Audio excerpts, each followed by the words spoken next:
sociaux. Ce soir, nous allons étudier, nous allons regarder, c'est-à-dire la deuxième lettre de Paul aux Corinthiens. On va regarder le chapitre 10, les versets de 1 à 11. Étant donné que nous sommes au tout début de ce chapitre 10, on va faire quand même une petite intro. On est arrivé ici à la dernière grande section de cette épître qui aborde un sujet particulièrement difficile puisque Paul est obligé de justifier son apostolat afin de défendre l'authenticité de son message. Puis on voit que l'Église de Corinthe était divisée, partagée, c'est le moins qu'on puisse dire. On voit ça aussi dans sa première épître, Paul écrit 1 Corinthiens, chapitre 1, versets 11 à 12. J'ai été informé que la discorde règne parmi vous. Chacun de vous tient ce type de langage. Moi, je suis de Paul, un autre qui dit, moi, je suis pour Apollos, un autre, moi, pour Pierre, ou encore un autre qui dit, moi, de Christ. Donc, c'est à partir du chapitre 10 allant jusqu'à la fin, au chapitre 13, plus précisément, mettons, au verset 10, que l'apôtre s'adresse exclusivement aux adversaires de son ministère, ceux qui troublent et nuisent particulièrement son ministère à Corinthe. Bien sûr, encore ici, depuis comme le tout début de ces lettres aux Corinthiens, il s'agit encore de ces soi-disant apôtres que les Corinthiens ont accueillis et ont écouté, certains ont écouté, ces hommes arrogants qui dénigraient l'autorité et le travail de Paul, cherchant ainsi à faire échouer l'œuvre de Dieu que Paul avait reçue, soit de poser des fondements de l'Évangile à Corinthe. C'est ça, ce ministère-là, Paul, il l'a reçu, on peut revoir dans Actes, où il en fait mention dans Actes 18, je vais vous lire versets 9 à 11. Le Seigneur dit à Paul en vision pendant la nuit, « Ne crains point, mais parle et ne te tais point, car je suis avec toi, et personne ne mettra la main sur toi pour te faire du mal. Parle, car j'ai un peuple nombreux dans cette ville. » Il y demeura 1 an et 6 mois, enseignant parmi les Corinthiens la parole de Dieu. Donc ici, Paul avait quand même passé 1 an et demi de sa vie à travailler pour cette Église. Maintenant, il lutte pour que cette œuvre ne soit pas détruite par une poignée d'hommes sans scrupules qui veulent s'insérer avec force et autorité mensongère. Et eux sont dictés que par des profits personnels, on peut dire. Il va sans dire que ce venin pernicieux et pervers se trouvait au sein même de l'Assemblée de Corinthe, comme on a vu plus tôt. Celle-ci était spirituellement empoisonnée par des faux apôtres qui, eux, à leur tour, entraînent certains chrétiens mal affermis derrière eux. Puis Paul, pour une fois pour toutes, c'est comme qu'il veut éradiquer ce poison-là. Puis il y a une guerre qui se prépare, bien sûr, une guerre spirituelle que nous verrons un peu plus tard au verset 4. Donc, pour l'ensemble de ces versets-là que nous apprêtons à lire, c'est-à-dire, je vous demande de prendre vos Bibles maintenant, c'est-à-dire dans 2 Corinthiens chapitre 10, les versets 1 à 11. Et j'ai intitulé le titre de ces passages, c'est « Défense de son autorité apostolique ». Bien sûr, il s'agit de Paul. Donc, sans plus tarder, lisons. Moi, Paul, je vous prie par la douceur et la bonté de Christ, moi humble d'apparence quand je suis au milieu de vous, et plein d'hardiesse à votre égard quand je suis éloigné. Verset 2. Je vous prie, lorsque je serai présent, de ne pas me forcer à recourir avec assurance à cette hardiesse dont je me propose d'user contre quelques-uns qui nous regardent comme marchant selon la chair. Verset 3. Si nous marchons dans la chair, nous ne combattons pas selon la chair. Car les armes avec lesquelles, ça c'est le verset 4, nous combattons ne sont pas charnelles, mais elles sont puissantes par la vertu de Dieu pour renverser des forteresses. Verset 5. Nous renverserons les raisonnements de toute hauteur qui s'élève contre la connaissance de Dieu et nous amènerons toute pensée captive à l'obéissance de Christ. Verset 6. Nous sommes prêts aussi à punir toute désobéissance lorsque votre obéissance sera complète. Verset 7. Vous regardez à l'apparence. Si quelqu'un se persuade qu'il est de Christ, qu'il se dise bien en lui-même que, comme il est de Christ, nous aussi nous sommes de Christ. Et quand même, je me glorifierai un peu trop de l'autorité que le Seigneur nous a donnée pour votre édification et non pour votre destruction. Je ne saurais en avoir honte. Verset 9. Afin que je ne paraisse pas vouloir vous intimider par mes lettres. Verset 10. Car, dit-on, les lettres sont sévères et fortes, mais en présence et en personne, il est faible et sa parole est méprisable. Dernier verset, verset 11, que celui qui parle de la sorte considère que tel nous sommes en parole, dans nos lettres, étant absents, et tel aussi nous sommes dans nos actes, étant aussi présents. Prions. Seigneur, on voudrait qu'à travers ces quelques versets, Seigneur, que tu nous parles, que tu fasses ressortir du texte des éléments, Seigneur, avec lesquels on peut composer, avec lesquels, Seigneur, on peut grandir, Seigneur, pour marcher davantage avec toi, Seigneur. Ouvre nos cœurs, dispose ceux-ci à vraiment écouter ta parole. Et on te demande d'être avec nous aussi pour l'autre partie de temps de prière tantôt, Seigneur. On te prie, on te remercie, mon ton Fils bien-aimé Jésus. Amen. Donc, au verset 1, ce qu'on voit ici, c'est que Paul, il prie par la douceur et la bonté de Christ. Il dit, quand je suis au milieu de vous, il plaît d'hardiesse à votre égard quand je suis éloigné. Donc, en effet, ici, il se trouve dans une position assez difficile de devoir se défendre de l'autorité que Dieu lui a donnée en tant qu'apôtre, sans pour autant s'en vanter. C'est pas facile d'en parler sans trop en parler, en tout cas. Les hommes à Corinthe l'ont critiqué dans le but de s'emparer de la direction de l'Église. Il voit la nécessité, donc Paul voit la nécessité de répondre à leur calomnie. Il le fait avec assurance et fermeté, sachant qu'il parle aussi de la part de Dieu, mais il fait ça avec un esprit aussi d'humilité et de supplication.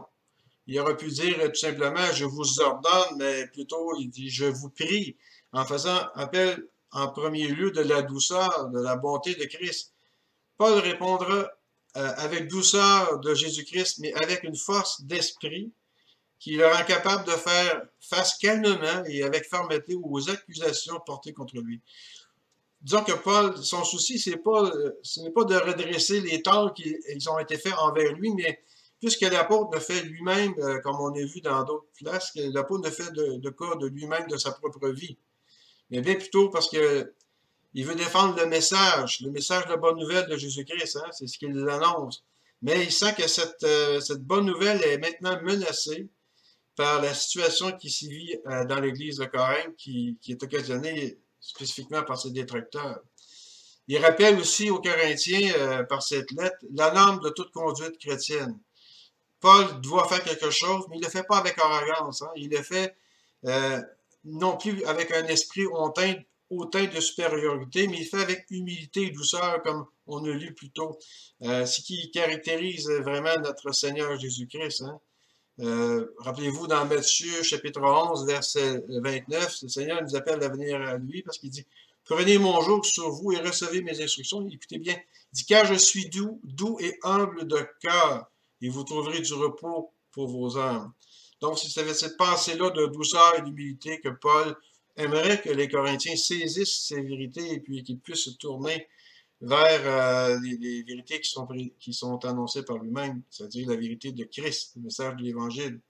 Donc, au verset 2, on voit qu'il demande que les Corinthiens ne les forcent pas à user de cette hardiesse, donc il se propose lui-même d'user envers eux, parce qu'en plus, il dit qu'il regarde Paul puis il l'accuse de marcher selon la chair, imaginez-vous. Ces hommes qui accusent de Paul de marcher selon la chair, on sait que marcher selon la chair, selon le langage biblique, c'est tantôt par la faiblesse de la nature humaine, puis tantôt autant par la dépravation morale. On sait très bien ce que Paul pense de ces choses-là. Dans Romains 8, il le dénonce, même il dit que Dieu n'a aucun lien avec ces choses-là. Et pourquoi il l'accuse de ces choses-là? C'est faux. Alors, dans Romains 8, versets 4 à 8, il dit, Paul en parle dans ces thèmes. Ceux en effet qui vivent selon la chair s'attachent aux choses de la chair. L'affection de la chair est inimitié contre Dieu, parce qu'elle ne se soumet pas à la loi de Dieu. Ces quelques versets décrivent très bien ces individus qui sont préoccupés que par leurs propres intérêts à se servir eux-mêmes dans tout ce qu'ils font. Donc, ce qu'on voit, ça correspond et ça reflète vraiment les activités de ces faux apôtres-là, de ces détracteurs qui se recommandent eux-mêmes. C'est tout le contraire de ce que Paul de lui-même, parce que dans Galates, dans la version Parole de vie, il dit, ce ne sont pas des hommes qui m'ont fait apôtre. Hein? Rappelez-vous, ce chemin de Damas, c'est Jésus lui-même qui s'est révélé à Paul. Il dit, je ne suis pas par l'intermédiaire d'un homme, mais par Jésus-Christ, par Dieu le Père. Donc, Paul, lui, pouvait dire que c'était vraiment un apôtre. C'est pas des choses qui marchent avec la chair. Verset 3 et verset 4, il dit, si nous marchons dans la chair, comme raisonnement, s'ils veulent bien le penser, c'est leurs affaires, mais il dit, nous ne combattons pas selon la chair. Parce que Paul dit, il définit qu'il travaille et qu'il lutte avec non pas des âmes charnelles, mais avec des âmes spirituelles. Elles sont puissantes, puis par la vertu de Dieu, elles peuvent même renverser des forteresses, comme on a lu. Donc, marcher selon la chair, selon la nature corrompue de l'homme. Donc, les chrétiens doivent vivre à la fois dans le monde, avec ses soucis, ses tentations, et dans un corps avec ses faiblesses et ses misères. Mais la vraie bataille est spirituelle. Elle exige des âmes spirituelles dont Paul utilise. C'est d'abord la parole de Dieu. C'est la prière. Celle-ci faisait partie aussi de l'armure chrétienne, lequel nous sommes, nous aussi, appelés à revêtir, tel que décrit dans Éphésiens 6, que je vais lire, à partir du verset 11 au verset 20. Il dit, revêtez-vous de l'armure de Dieu, afin de pouvoir tenir ferme contre toute ruse du diable. On voit ici que Paul, on peut dire que ces faux détracteurs, là, le diable se sert d'eux autres, puis pas à peu près. Hein, quand nous n'avons pas lutté contre des êtres de chair, par l'apparence, hein, et le sang, mais contre des puissances, contre les autorités, contre les pouvoirs de ce monde, des ténèbres, et contre les esprits du mal dans le monde céleste. Donc, cette armure et ces armes spirituelles tiennent la puissance de Dieu et qui va le rendre capable de renverser justement ces forteresses, tout comme nous. Oui, nous renverserons les faux raisonnements ainsi que tout ce qui se dresse prétentieusement contre la connaissance de Dieu. Et nous faisons prisonnière toute pensée pour l'amener à obéir au Christ. Et Paul répondra toujours avec douceur, la douceur qui est caractérisée par Christ, mais toujours avec cette force d'esprit qui le rend capable de faire face, comme on a lu plus tôt, calmement, avec fermeté, à toutes ces accusations qui sont portées contre lui. Son souci, ce n'est pas de redresser les torts qui lui ont été faits, mais bien plutôt de défendre, comme on a dit plus tôt, la bonne nouvelle qui est menacée par cette situation à Corinthe qui est occasionnée par ses détracteurs. Dans les versets 5 et 6, hein, il dit qu'ils vont renverser tout raisonnement, toute hauteur, puis désirant emmener toute pensée captive à l'obéissance de Christ. Puis il dit nous sommes prêts à punir tout le contraire, toute désobéissance. Paul est confiant qu'en Dieu, lorsqu'il dit nous renverserons les raisonnements, comme Job, hein, dans Job, au chapitre 5, verset 13, hein, Dieu dit qu'il prend les sages dans leur propre ruse. Et les desseins des hommes artificieux sont renversés. Les détracteurs de Paul, ces détracteurs et ces faux apôtres artificieux vont être renversés. Certains commentaires bibliques, ils poursuivaient même la métaphore, du conflit spirituel que l'apôtre Paul déclare alors que son intention de juger et de punir comme dans un tribunal militaire. Avec le mot punir, il signifie exactement ici passer en cour martiale. Tout cas de désobéissance parmi les Corinthiens, de même que la tournure de la phrase en grec révèle qu'il s'attend d'eux d'une parfaite obéissance pour la plupart du plus grand nombre. Le mot « votre » ici est mis en valeur dans le texte aussi. Mais il dit qu'il n'usera d'aucun ménagement. Son intention est claire, comme mentionné plus loin dans ce développement. On le voit on va le voir plus en détail, je crois, je ne sais pas avec qui, là, mais plus tard dans 2 Corinthiens, chapitre 13, verset 2, il dit vraiment, il ne sera fait aucun ménagement contre ceux qui persistent dans leur révolte contre Dieu. Donc, le message est clair. Mais, encore là, ici, quand on regarde au verset 7 et 8, Paul dénonce cette façon de faire que eux, ces Corinthiens-là, qui ne regardaient qu'à l'apparence, tout simplement, sans regarder au reste. Et c'est pour ça que certains commentaires bibliques disent que si Paul s'était comporté comme un philosophe de cette région-là, comme des Grecs aux paroles éloquentes, alors on aurait plus facilement accepté son apostolat. Il exhorte donc les Corinthiens qui hésitent à son sujet à ne pas, lui, à se fier aux apparences. Vous savez, la futilité et l'esprit superficiel des Corinthiens sont en grande partie responsables de ce dilemme, parce qu'ils se laissent impressionner par tout ce qui brille un temps soit peu, comme on dit. Comme ils ont conservé certaines valeurs aussi de leurs anciennes cultures, ils se fient aux apparences, ils manquent de discernement spirituel. Voilà pourquoi les faux ouvriers les ont si facilement bernés. Paul vit dans l'obligation d'avoir recours à ce qu'il trouvait personnellement répugnant, parce que pour Paul, c'était pas son pain et son beurre de se recommander lui-même, mais là, il n'a pas le choix, il est obligé de mettre les points saisis puis les barres sautées, comme on dit.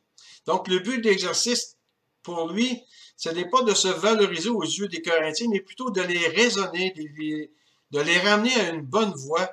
Et à cette fin, il n'hésitera pas d'utiliser son autorité en tant que véritable apôtre de Christ, comme on a lu plus tôt dans les versets 4 à 5, hein, il va renverser ces forteresses-là. Poursuivons maintenant les versets 9 à 11, qui sont les derniers. Il dit, afin que je ne paraisse pas vouloir vous intimider par mes lettres. Ici, on check le contexte, vous savez, des lettres, puis sa présence. Paul ne veut pas passer pour quelqu'un qui serait capable seulement d'intimider que par ses lettres, comme il le prétend. Il regarde et juge Paul, comme on dit depuis le début, seulement sur le regard de l'apparence. Donc, il est conscient qu'aux yeux de ses détracteurs, il se considère ou il le jauge comme d'apparence d'un faible.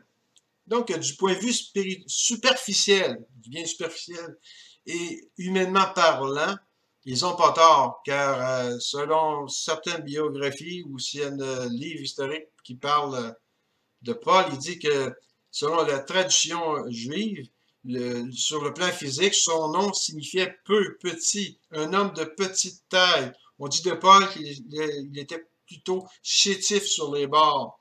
Puis il y avait aussi, si on le regardait physiquement, s'ajoutait à cela sa maladie qu'on sait des yeux. Et puis si on regarde son apparence complète, quand son mode de vie, c'est vraiment la misère noire. Il est dit de Paul qu'il travaillait du matin au soir. Et puis sans se préoccuper aussi que la cause de son ministère, il était constamment exposé à toutes sortes de souffrances, aussi de la prison et le fouet. Donc, quand on regardait Paul, c'était pas le super-héros avec la cape, là, puis qui flotte dans les airs, là. Il y a plutôt un low prophète, notre frère Paul. De plus, un peu comme Christ qui dit qu'on nos regards, on n'était pas attiré à lui dans Isaïe, mais je pense que Paul, le monde le fuyait peut-être un peu à cause de tout ça. De plus, on le dit, il manquait d'éloquence. On dit que Paul, c'était pas quelqu'un d'éloquent. Il le compare à Apollos. Ce qui est probable, puisqu'il refuse, lui, d'utiliser cette technique-là qui est employée à cette époque, la rhétorique, c'est-à-dire l'art de bien parler, d'annoncer la parole, la bonne nouvelle. Et à cet effet, il est bien de remarquer ici, on parle parfois d'Apollos, puis comme du grand rival de l'apôtre Paul. Ça, on voit ça un peu dans les lettres aux Corinthiens, mais c'est parce que les Corinthiens qui veulent susciter, si on peut dire, une forme de jalousie envers Paul et puis Apollos pour blesser un ou blesser l'autre. Parce que les deux étaient vraiment bien considérés, bien malgré eux, et si on peut dire, mais les deux étaient vraiment bien considérés. On peut penser Pierre, parce qu'on a entendu parler aussi dans le Corinthien. Mais Paul, lui, contrairement à ses détracteurs, ou même à ses, comment je pourrais dire ça, à ses chrétiens mal affermis, lui va mettre au contraire l'accent sur la complémentarité, justement, d'Apollos et de lui-même. Il écrit « Celui qui plante et celui qui arrose sont un ». Ça, on voit ça dans 1 Corinthiens 3, 8. Vous savez, il y a une leçon à tirer ici. Les vrais hommes de Dieu tels que Paul refuseront toujours de se laisser séduire quand on cherche à créer une rivalité entre deux personnes qui ont un ministère qui marche pour servir le Seigneur. Hein. La parole de Dieu met en évidence plusieurs traits de caractère chez Apollos, comme on a pu lire. Il y avait cette facilité-là pour s'exprimer. C'est un très bon orateur. Il est éloquent. On voit ça dans Actes, chapitre 18, 24. Mais les Corinthiens laissent entendre que Paul, en revanche, ne l'est pas du tout. Il n'est pas éloquent. C'est pas la façon de s'exprimer. Puis c'est à leurs yeux une raison sérieuse de douter de la valeur de son enseignement.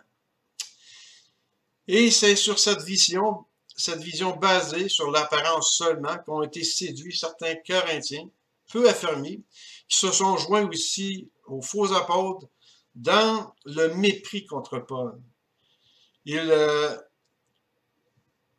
est bon de retenir une chose, ok? Si l'éloquence n'accroît pas le don, elle ne le diminue pas non plus, bien sûr.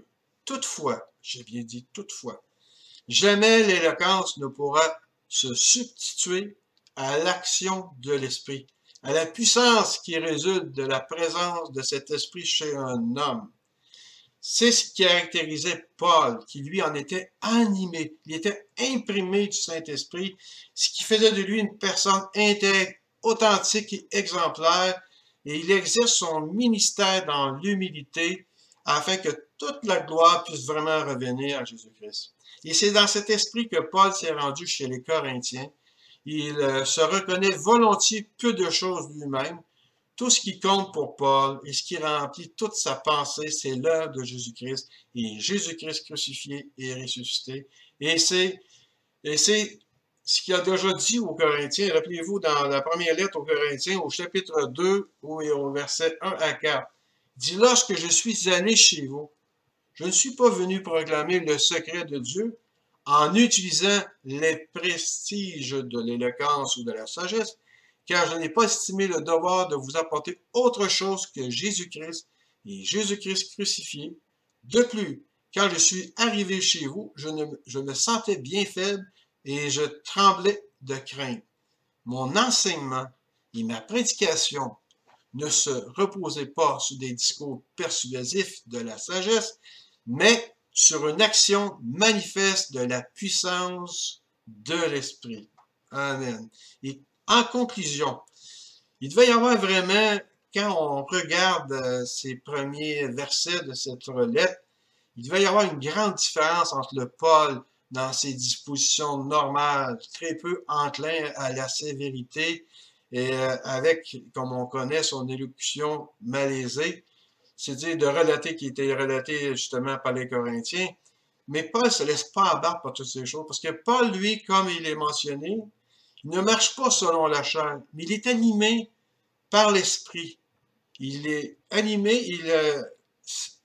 il s'accapare des armes de Dieu qu'il lui a données, et par l'Esprit de Dieu, il va revêtir toutes les armes et puis l'armure des chrétiens, du chrétien, c'est-à-dire, et avec une fougue nécessaire pour défendre son ministère. Paul avait, comme on peut dire, les pieds bien sur terre, mais sa tête et son cœur étaient là-haut, dans le ciel, s'attachant ici aux promesses de Dieu, si on peut dire. Donc, ce qui complète, si on peut dire, ces quelques versets. Ce que moi j'ai retenu dans ces versets-là, qui est bien important de retenir parfois en conclusion, c'est Dieu prend les choses viles du monde puis il fait des choses super parce qu'il veut qu'il en tire toute la gloire. Et c'est un bel exemple ici à ne pas faire, de voir les chrétiens de Corinthe commencer à se fier à l'apparence, à la façon dont Paul avait de la difficulté à s'exprimer, à la façon dont ce qu'il pouvait représenter lui-même. Mais de faire ce que Dieu nous demande, c'est de regarder au-delà de ça, d'avoir une vision spirituelle et non pas d'avoir une vision superficielle des choses qui nous entourent, surtout les choses de Dieu qui sont importantes. Puis ça nous parle à nous aussi de revêtir ces armes-là et de quelle façon aussi Paul a fait face avec dignité à tout ce fardeau-là qu'il a eu de la part de ses adversaires, mais Paul a toujours fait ça avec douceur, avec une sérénité vraiment déconcertante, mais on sait que c'est le Saint-Esprit qui est là. Alors, je vous encourage à faire comme comme exemple de prendre Paul et lorsqu'on est persécuté pour nos raisonnements de qu'est-ce qu'on pense qu'on veut parler de la parole de Dieu, mais se rappeler que on doit le faire en douceur, de notre espérance, d'en parler avec douceur, même si des fois les gens le font comme pour nous agresser. Alors, il faut avoir l'attitude de Christ face à ces choses. Alors, je vous laisse là-dessus et je vous souhaite une belle soirée.